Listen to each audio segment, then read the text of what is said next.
और राजस्थान के कोटा के झोपड़ियां गांव के लोग 3 साल से दीमकों के आतंक से दहशत में है। घर का कोई भी सामान इन दीमकों के कहर से बच नहीं पाया है।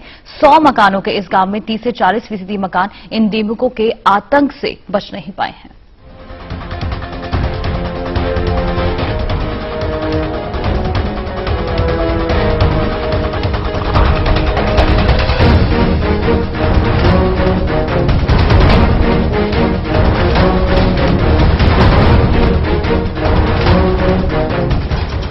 ये है झोपड़िया गांव।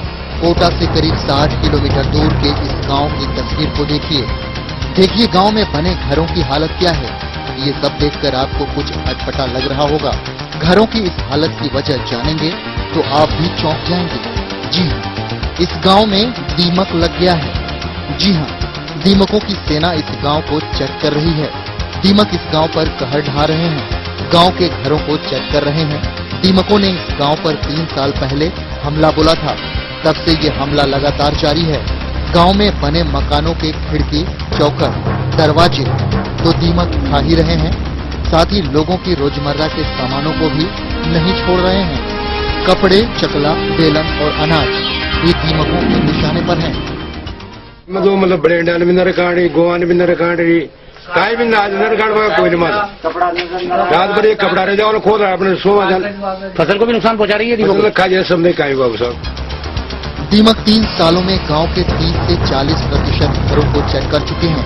आलम यह है कि दीमकों के आतंक की वजह से इस गांव में पिछले 3 सालों से किसी भी परिवार में कोई शादी विवाह तक नहीं हुआ है। बाहर के गांव वालों का खौफ इतना है कि कोई भी अपनी लड़की को इस गांव में देने को तैयार नहीं है, क्योंकि दूसरे गांव के लोग अब ये बात मानने लगे हैं कि इस गांव से कुछ भी लेन देन से दीमक उनके गांव में भी तबाही मचा देंगे। अनाज को भी खा गई तो हम क्या करें? हमारे पास कुछ नहीं, यहाँ से घर छोड़ना पड़ेगा। मेरा डबल बेड है, अभी है ना 18,000 का डबल बेड है, पूरा को पूरे नष्ट हो गए, क्या करें?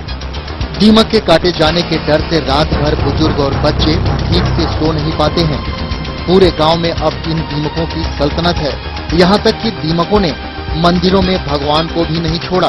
अब लोग फरियाद लेकर जाएं तो जाएं किसके पास? पैसे अलमारी में रखे हुए हों तो उनको भी खा जाती है।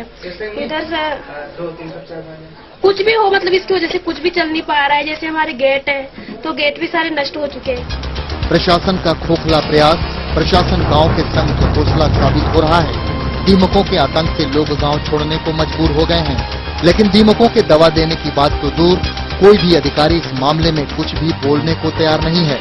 नियाज मोहम्मद, सहारा न्यूज ब्यूरो, कोटा।